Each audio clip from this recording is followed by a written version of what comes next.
This is Michael Clara coming to you from Salt Lake City, Utah, with the first presentation that is a follow-up to the Spencer Cox Signature List cover-up series. This series will focus on election reform for the 2025 legislative session here in the state of Utah, and it'll be presented against the backdrop of the rigged signature verification system that we've witnessed over the last 10 months. Each presentation will focus on a particular grammar request that I have in process. So the G1 designation is unique to this presentation. And for those of you that don't know, GRAMA stands for Government Records Access Management Act, which is Utah's version of the Federal Freedom of Information Act. In this G1 presentation, we will focus on the 592 unreviewed signatures associated with Spencer Cox's signature list. We were initially informed that he had turned in 33,475 signatures on February 20th. And a month later, we were told that he had reached the threshold, the legal threshold, I should say, of 28,000 signatures that allowed him to be on the ballot for the primary here in the state of Utah. In this presentation, we're going to focus on this part of GRAMA that says that the custodian of the signatures shall, upon request, provide a list of the names, or they can allow the person to view the packets and the signatures themselves. And if you wanted more details on this law and how it came to be, it was actually passed in 2020. And if you go back to the Spencer Cox signature list cover-up number 9, I go into more detail about the legislative intent and what the application of this law should have been. And for those of you that don't know, this is what the list looks like. So in the GRAMA code, when it says obtaining a list of signatures that you'll provide for the names of individuals, this is what it looks like. What I want to do now is go through a timeline to give you some context to the records request that I submitted a couple months ago for the 592 signatures. So on February 20th, the governor posted, "I'm grateful today to announce that Lieutenant Governor Henderson and I have submitted 28,000 Republican signatures to get on the primary ballot. Our message is resonating." All right, so just so you know, keep this in mind. It's not going to mean anything right now, but this is what a signature sheet looks like. And it allows for 10 signatures on each sheet. And a packet, when you hear the term signature packet, that means that it contains a maximum of 50 signatures, which a packet can consist of no more than 5 of these sheets that you see here. So just keep that in mind. It'll mean something later on. In the next few slides in this timeline, I want to show you how the Lieutenant Governor's office was applying that GRAMA law that I showed you in the beginning.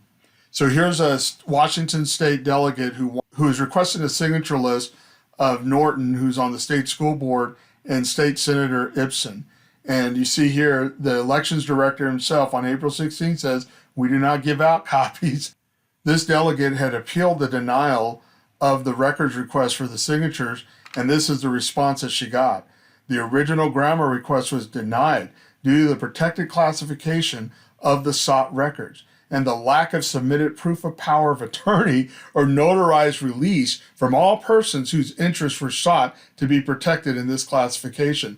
So basically what she's saying is that she has to get a notarized statement from all the people that signed in order to get a copy of the list. And this is how I got involved, because this delegate asked me to help her get copies of these signature lists. So on May 2nd, I submitted a GRAMA request for the Norton list. And I think I called the Lieutenant Governor's office and made sure that the records officer understood that if I was denied my request, that I had every intention of appealing this. And I think I even explained my understanding of the law. So here you see 40 minutes later, I get a response on email asking me, do I want the list or do I want to see each packet? And I responded that I wanted to see the list. So I actually get the list. On May 16th, I paid $50 and I received it.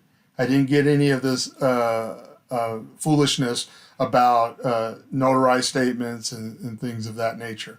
But that's how, on May 16th, I was able to get a list. 2 weeks later, a delegate from Salt Lake County had submitted a records request, and this is the response they received. Because our system does not have an existing report that excludes private and withheld voters, we will be creating one to provide the requested information. The reports will contain the signers of each packet.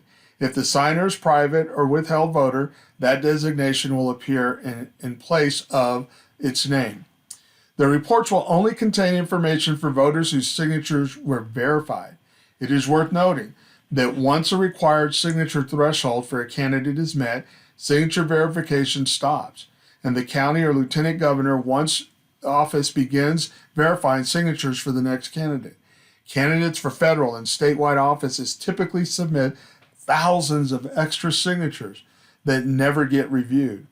Those surplus signatures are not reflected in the report because they were not necessary to meet the threshold. And then they, ended up charging $50 for each one. Okay, so now we're in the month of June, and this is an email response from the elections director to Natalie Clausen, who is a candidate for lieutenant governor. And now they kind of got their story straight, or I should say they kind of started acting more within the law at this point. And you see here, he says, you can request a report containing a list of signers. The fee for the report is $50 per candidate.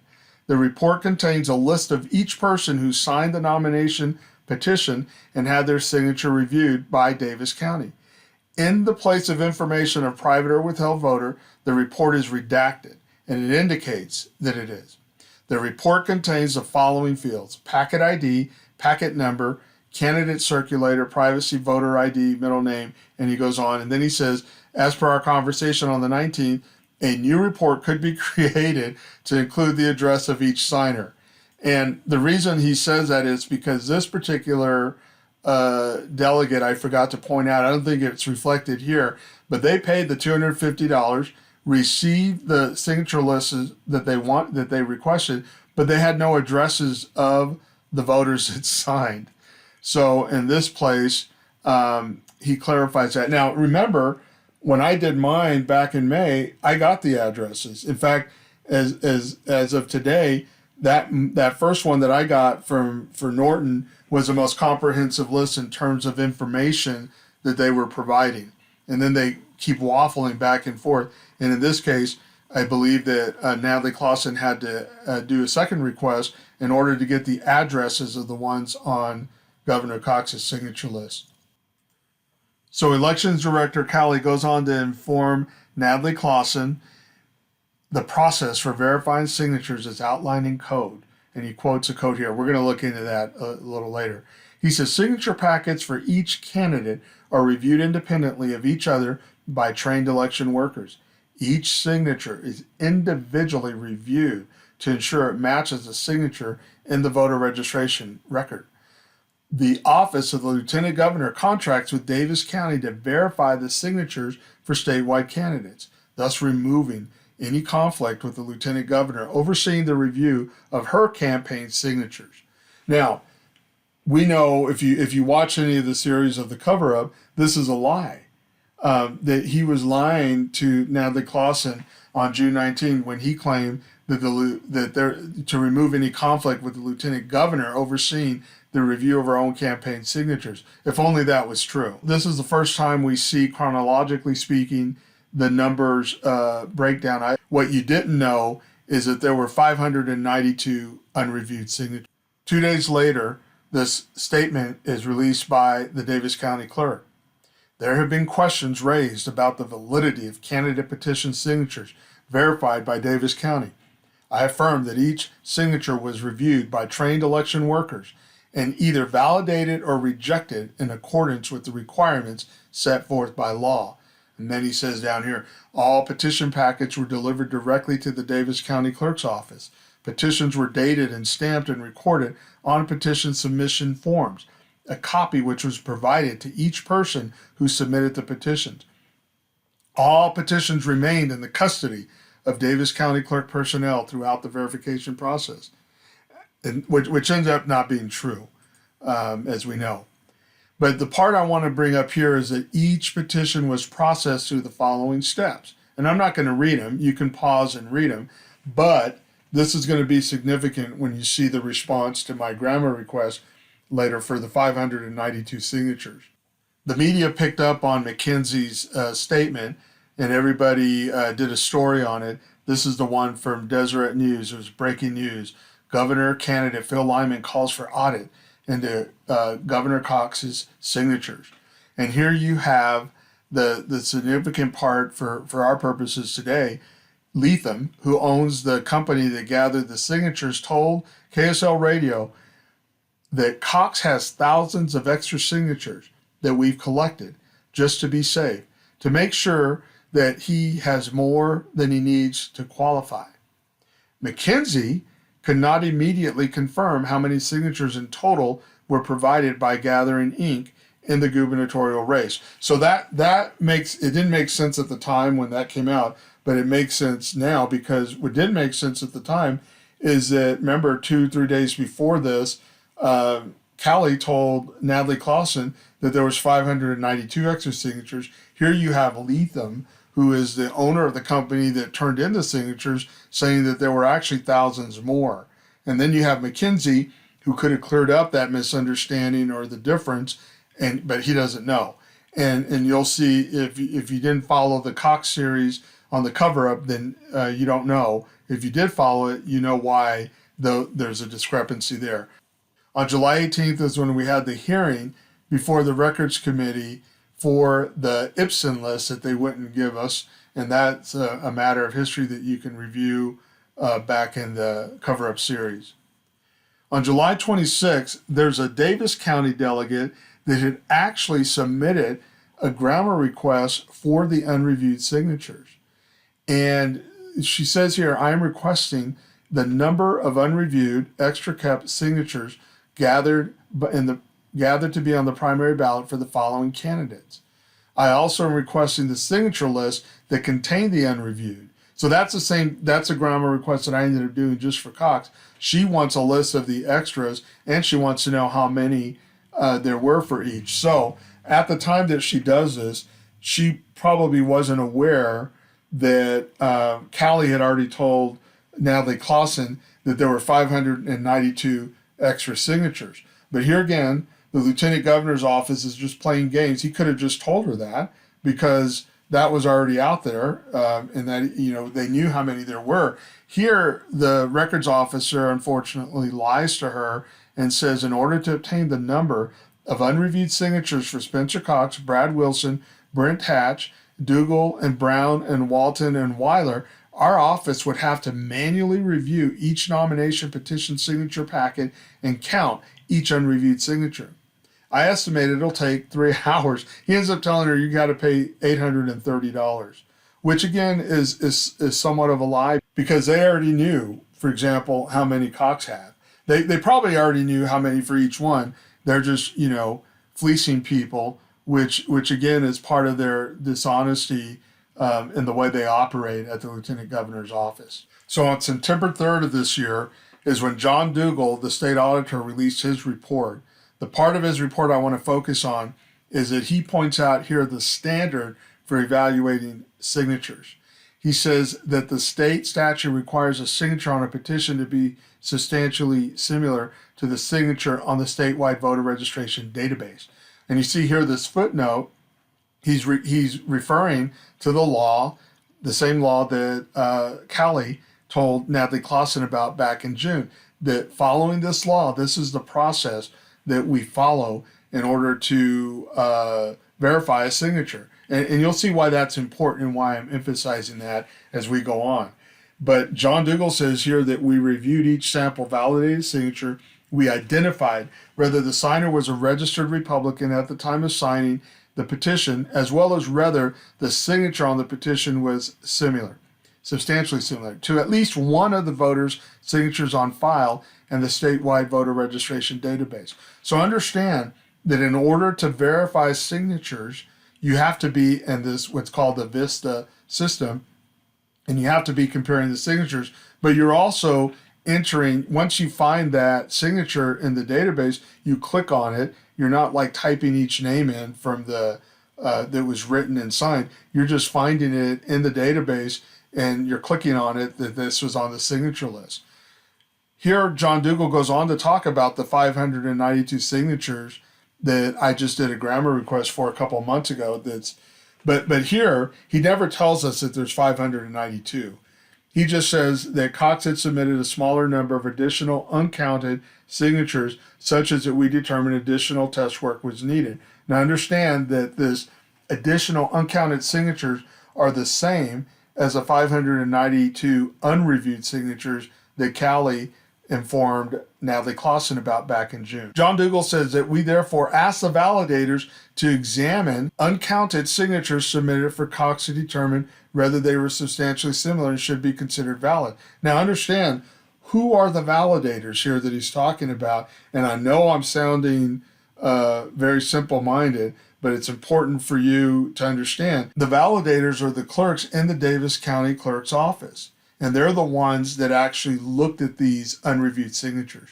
He says that after the validators completed this additional work, we determined there were approximately 391 additional valid signatures for Cox that were not included in the primary sample. So understand, if you're looking at the 592, in order to come to the conclusion that only 391 of them were valid, they had to be in the VISTA system, and they were entered into the VISTA system, and that's how they knew. Just keep that in mind.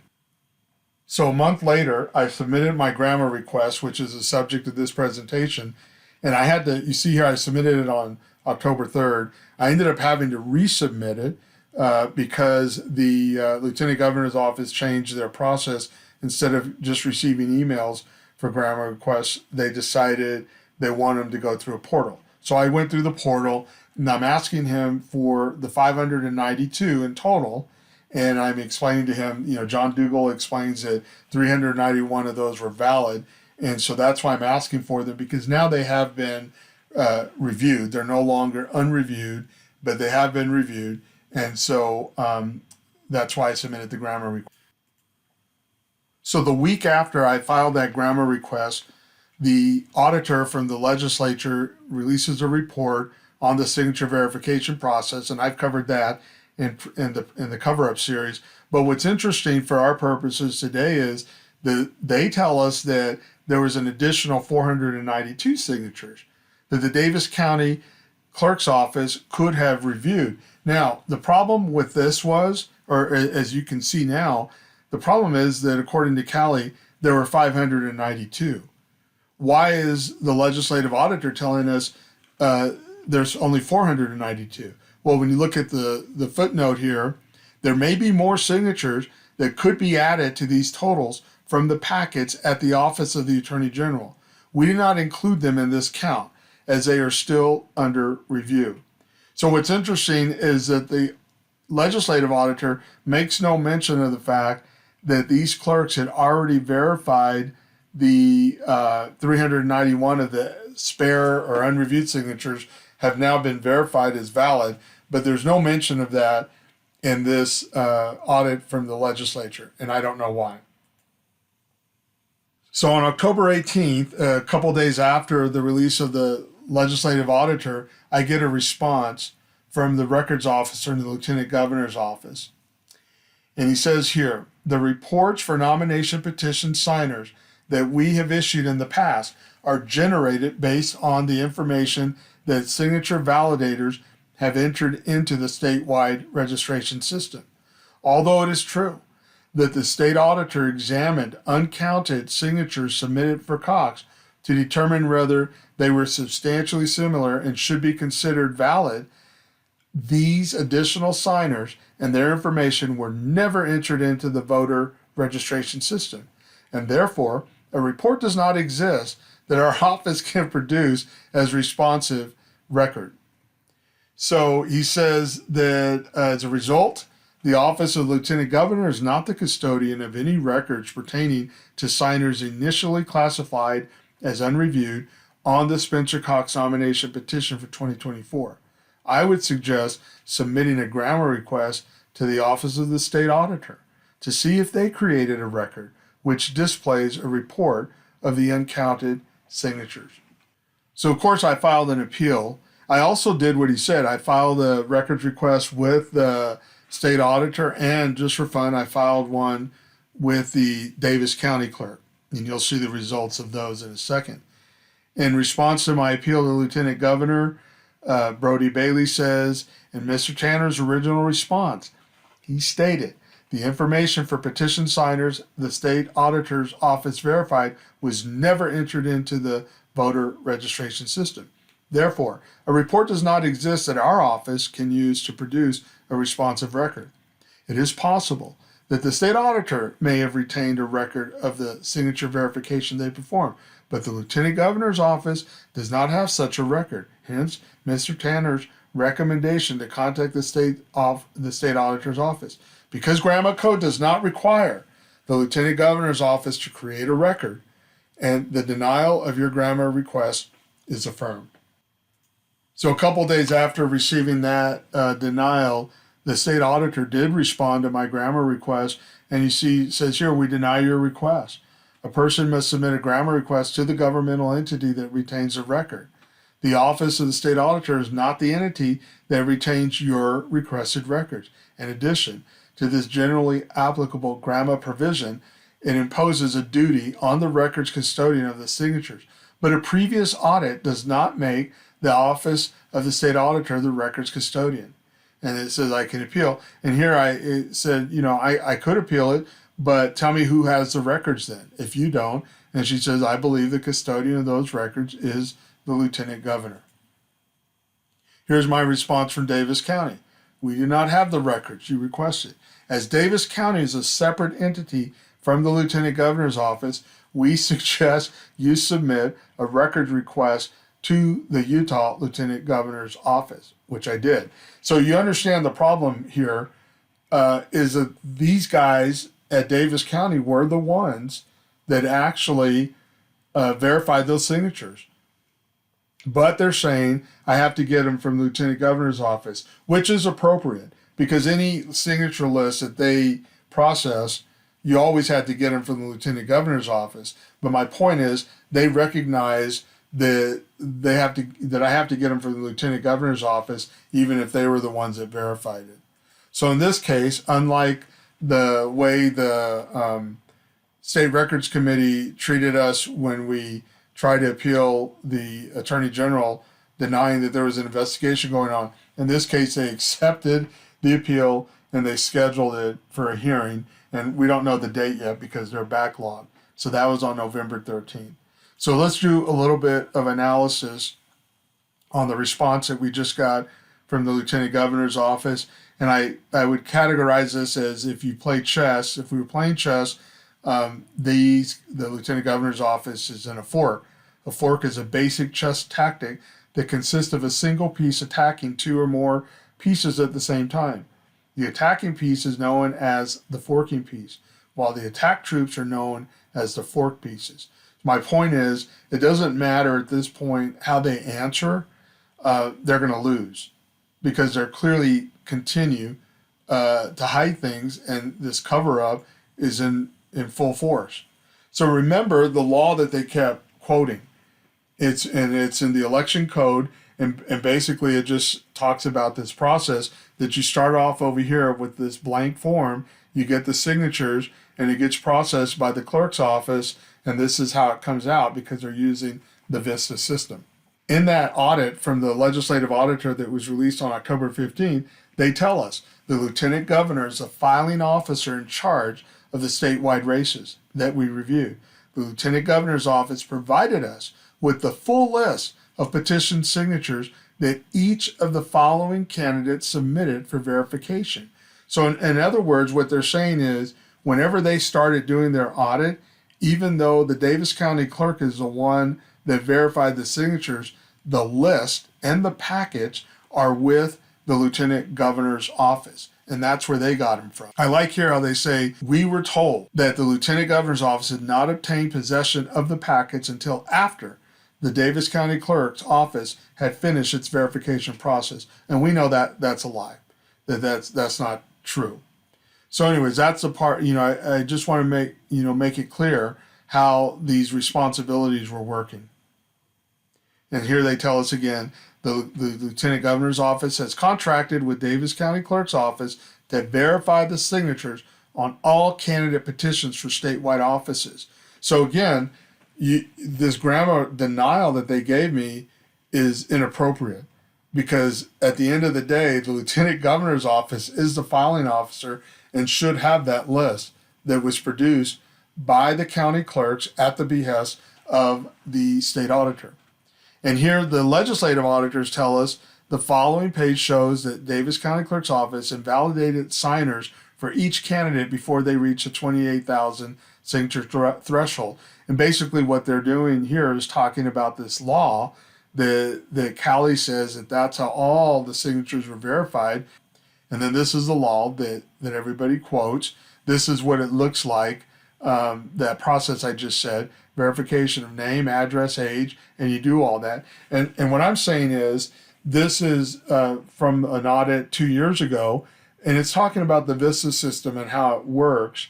What I'm saying is, there is no way that the county clerks in Davis County verify those unreviewed signatures without entering them into the VISTA system. And if they enter them into the VISTA system, then the lieutenant governor's office has access to them and is the custodian of the record. Even though they're denying that, they're just lying. And then this is just more information about how the VISTA system works. Using a central database can help control voting activity in real time, making it very difficult to vote more than once. But it also, again, the lieutenant governor's office has access to this database.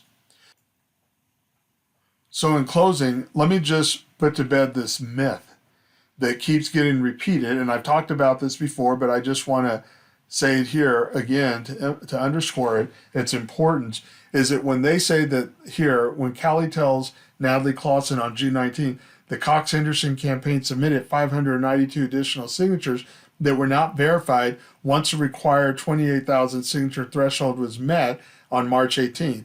Had more signatures been needed, the campaign had an extra month. And then down here, you see John Dougal repeats the same thing, that as such, Cox had ample time to collect additional signatures had the validators indicated more were needed. And this same narrative was pushed by the legislative auditors. Candidates fulfill the requirements given to them, and had they had more time, they could have gathered more signatures. So let me just connect some more dots on why these 592 unreviewed signatures is important to see how they were classified. Number one, there was more extra signatures than just the 592. And according to the legislative audit, there were thousands of signatures that were pulled out of the process by the Davis County clerk and sent to the lieutenant governor's office while the verification process was going on. So this whole narrative that Cali tries to give Natalie Clausen in June, and that the Davis County clerk tries to tell everybody, oh, that you know, we kept all these signatures and didn't hand them over to the lieutenant governor's office until after the process, that's a lie. The Utah legislative auditor tells us so. So this 592 signatures, also, we need to see what the classification was, because according to the legislative auditor, 100 of those were kicked over to the Attorney General's office because they know that they're forged signatures. We know that only 391 of them were even valid signatures. The question is, were they just valid signatures, or did you look at, what did you look at? Did you look at to make sure that the address was correct, that the party was correct? That's what the mystery is. But they're withholding these for a reason. And one of the biggest reasons is that this narrative that they were told that they had enough signatures, so they stopped. And if they were told that they were short, they had more time to gather more signatures. For Cox, at least, that's a lie. They were well aware of where they were at with signatures. They were well aware that they were short signatures, and they should have used the 30 days they had to gather more signatures, because they were definitely in the hole and they knew it. And they try to fake us out by giving us these numbers. Like, for example, this 85.2% validity rate, that is a lie, because they pulled all the bad signatures out and didn't even put them in this count. And so they should have ended up in this rejected signature column all those other thousands that they sent back, the Davis County clerk sends back to the lieutenant governor. We should have those documented, and we don't. So that's another fight that will go for us to try to obtain those numbers. But for now, just this gives you an insight into the cover-up continues, because they can't even give us these 592 signatures that were clearly went through the verification process.